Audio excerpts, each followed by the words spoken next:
Good evening, everyone. I warmly welcome you to our CellTalk webinar. In today's session, Ms. Yogita Das will be presenting research titled A Six-Metabolite Panel as Potential Blood-Based Biomarkers for Parkinson's Disease.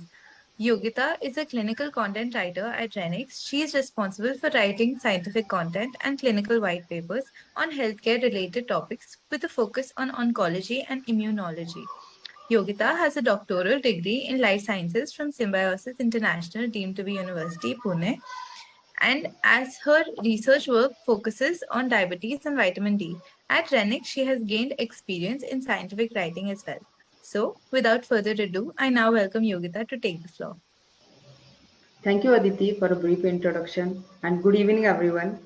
As a part of CellTalk activity, I am presenting a research paper on a six-metabolite panel as potential blood-based biomarkers for Parkinson's disease. This paper is authored by Clark et al. This paper has published in the journal NPJ Parkinson's Disease. This journal has impact factor 9.3, and this paper has published in the year 2021. This research has impact on Parkinson's disease and Alzheimer's disease. Parkinson's disease, firstly medically described as a neurological syndrome by James Parkinson in 1817. It is the most prevalent neurodegenerative disease after Alzheimer's disease, and that affects around 10 million people worldwide. It is a disease of central nervous system which mainly affects motor system that controls the movement of your body. It is a progressive disorder and symptoms starts developing slowly. First symptom may be tremor in just one hand. Tremor, it is the rhythmic and shaking movement of one or more part of your body. Other symptoms may be the slowness of movement and muscle stiffness. Along with these all motor symptoms, there are some non-motor symptoms like cognitive and behavioral problems, sleep disturbance, mood swings, depression, and anxiety. With the long-standing PD, there may be the development of dementia that has profound memory loss. These symptoms arise from the death of dopamine-producing nerve cells. Globally, disability and death due to Parkinson's disease are increasing faster than any other neurological syndrome. In 2019, PD resulted in 5.8 million disability-adjusted life years, an increase of 81% since 2000. More than 10 million people worldwide are living with PD. The incidence of PD increases with age, but an estimated 4% of people with PD are diagnosed before the age of 50 years. Men are more prone to develop PD as compared to the women. There are three different types of Parkinson's disease based on the age at onset and cause. First type, it is the idiopathic PD. It is also known as Parkinson's disease. It occurs in persons around 60 years of age. Whereas early onset of PD occurs in younger patients, often before the age of 50. The third type of Parkinson, that is familial Parkinson's, it is mainly caused by an inherited gene mutation. There are some present challenges associated with characterization and diagnosis of IPD, as there are no reliable biomarkers that can help in the diagnosis of pre-symptomatic IPD at its early stages. Even at later stages, the rate of incorrect diagnosis is still considerably high. So there is necessity to develop new diagnostic markers and validate those markers to facilitate early diagnosis and assessment of new potential treatments, and also the assessment of potential treatment success. There are two different objectives of the current study. First objective was to quantify the concentration of 38 IPD relevant metabolites extracted from the blood serum of 231 individuals to find potential biomarkers to separate control from disease. Second objective was to investigate changes in the ratios and interactions of all targeted metabolites and identify potential biomarkers. Coming to the methodology section, this study has based on the targeted metabolic screening of 38 metabolites extracted from 231 serum samples. These serum samples were provided by two different studies. 88 serum samples were taken from the Australian Imaging, Biomarker and Lifestyle Flagship Study of Aging, that is AIBL. Out of these 88, 60 were healthy age-matched controls and 28 were patients with Alzheimer's disease. The group of Alzheimer's disease patient was a disease-specific group. Other remaining serum samples, that is 143 samples, were provided by the Australian Parkinson's Disease Registry, that is APDR. Out of these 143, 33 were controls, 103 patients with L-DOPA treated IPD, and 7 drug-naive IPD patients. In short, this study has 93 controls, 110 IPD patients, and 28 Alzheimer's disease patients. The study has received approval from the University of Melbourne Human Ethics Committee. All the participants provided written informed consent prior to their enrollment in the study. This study has selected 38 IPD relevant metabolites, and these metabolites were quantified using targeted mass spectrometric approach. Out of these 38, 20 were amino acids, and other metabolites were from the kynurenine pathway, cadaverine pathway, polyamine pathway, and the dopamine pathway. In statistical analysis, age and gender effects are studied using the Pearson's correlation and independent sample t-test. Interactions between disease state, age, and gender were tested for each metabolite by using general linear model. The final number of ratios and interactions was reduced via the removal of those with the SD of less than 0.5. Individual metabolite and selected sets of biomarkers from the multivariate analysis were tested using receiver operating characteristics analysis. These all analyses they have performed in the R statistical software. In result section, they have calculated the mean level and standard deviation for all 38 metabolites, and they observed that 11 metabolites were significantly differ between the comparison of control, that is CN, and the IPD. After adjustment to the control and IPD, they have observed that only 6 metabolites were statistically significant after adjusting to the confounding factor, that is age and gender. These 6 metabolites were 3-hydroxy-L-kynurenine, aspartic acid, homoserine, ornithine, tyrosine, and beta-alanine. And this is the panel of 6 metabolites that can be utilized to separate IPD from control. Additionally, they have performed this comparison in other groups. For the comparison of IPD versus AD, there were 5 metabolites that were significantly altered. Post-adjusting to the confounders, that is age and gender, only one remained statistically significant, that is cysteine.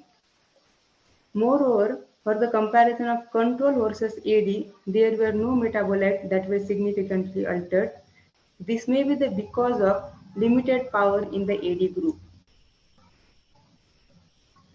Further, they have performed multivariate receiver operating characteristics analysis to determine the AUC, that is area under the curve, of the top ranked serum metabolites to predict either AD or PD from the control. For the comparison of control versus PD, that is shown in the blue color, 16 individual metabolites had AUC value ranging between 0.59 and 0.6 with significant p-value. For the comparison of control versus AD, shown in the red color, they have observed that 11 individual metabolites had AUC values ranging between 0.6 and 0.7 with a significant p-value. In neurodegenerative diseases, the ratios or the interactions of the biomarker often serves as a strong predictor as compared to the level of biomarker alone. So for this reason, they have performed all the possible ratios and interactions for the 37 metabolites. From this analysis, they have excluded L-DOPA, that is L34-dihydroxyphenylalanine, because it resulted in a most prominent and expected change. And they have computed all possible ratios and interaction for the 37 metabolites, and they come to the number 1332 markers. Then they applied dimension reduction and they removed all the ratios and interactions with low variance, and then this number reduced to the 569.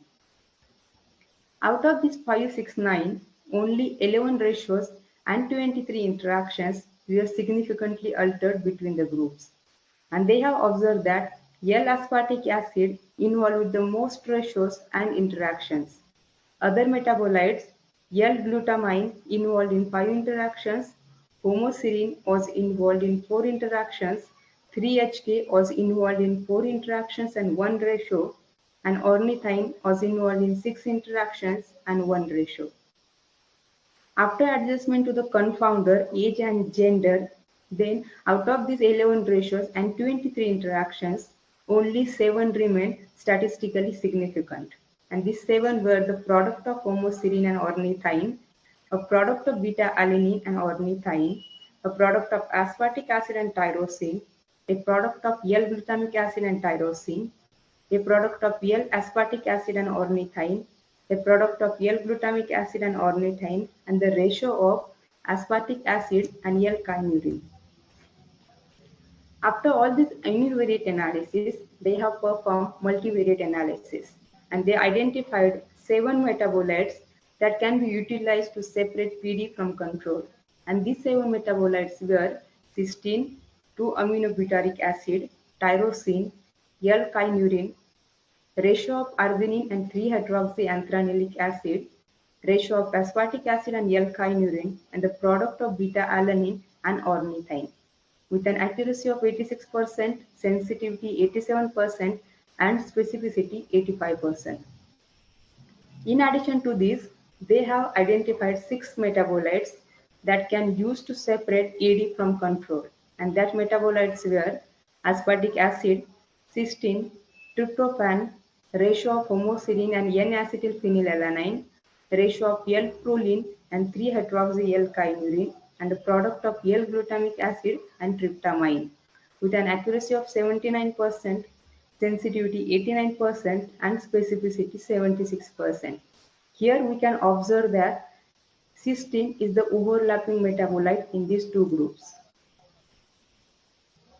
On the basis of result obtained, they have proposed that amino acids and metabolites of the kynurine pathway are changed in IPD patients. The accuracy of this biomarker panel indicates that there may be a metabolite signature that could be used to assist in IPD diagnosis. The metabolite panel for IPD was specific for IPD only as compared to the AD, with the only overlapping metabolite being cysteine. Aspartic acid was significantly increased in IPD patient compared to control, and we already discussed in the result that aspartic acid was involved in the most of the ratios and the interactions.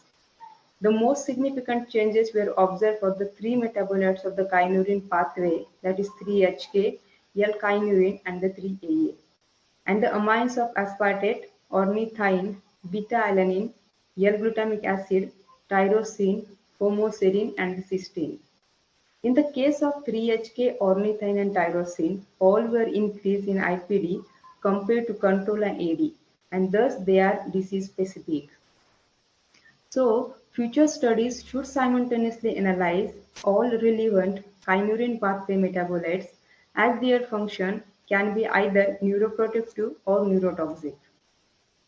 This study has a limitation that the author has not collected any information on the dietary habits or the dietary pattern of the participants, whether the participants were on the Western diet, ketogenic diet, or the vegan diet, as diet and gut microflora has a significant impact on the metabolome. In conclusion, this panel of metabolites may be used as a prognostic or diagnostic assay for pre-screening clinical trials or to assist in the diagnosis of pathological disease in the clinical practice. Further studies will be needed to identify and validate the potential clinical impact of these diagnostics markers for IPD and AD. This research has impact on the discovery and development of blood-based biomarkers for PD that would help in the early diagnosis, assessment of new potential treatments, and assessment of potential treatment success.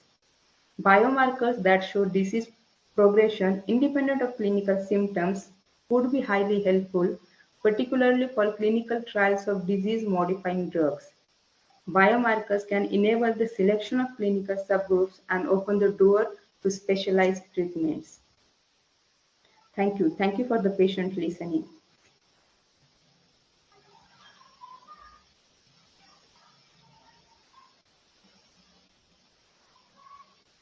Thank you so much, Yogita, for that enlightening presentation. I would like it. So I'll